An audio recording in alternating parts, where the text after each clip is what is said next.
దేశంలో పేదవాళ్లకు పింఛన్లు 33,000 రూపాయలు 33,000 కోట్లు ఇచ్చే ఏకైక పార్టీ భారతదేశంలో ఎన్డీఏ ఆంధ్రప్రదేశ్.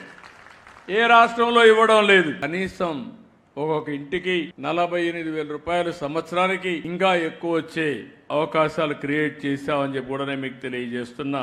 ఎవరైనా చనిపోతే ఎక్స్గ్రేషియా 10 లక్షల రూపాయలు ఇస్తున్నాం. లీటర్ డీజిల్ కి 9 రూపాయలు సబ్సిడీ ఇస్తున్నాం. ఇంకో పక్క 23,062 బోట్లకి డీజిల్ కింద సంవత్సరానికి 50 కోట్లు ఇస్తున్నాం. ఇంకా పెంచాలి చూస్తే పెంచుతాం. ఇవన్నీ కూడా ఆర్గనైజ్డ్ గా చేసి మీ ఖర్చు తగ్గుతుంది. నేను మా డిపార్ట్మెంట్ కి ఆదేశాలు ఇస్తున్నా. మత్స్యకారుల జీవితాల్లో వెలుగు రావాలంటే, అందరితో సమానంగా మీరు బాగుపడాలంటే ప్రత్యేకంగా మీకు ఏం చేయాలో ఒక ప్రణాళిక తయారు చేసి ఆ ప్రణాళిక అమలు చేసే బాధ్యత మేము తీసుకుంటామని చెప్పి మీ అందరికీ హామీ ఇస్తున్నా.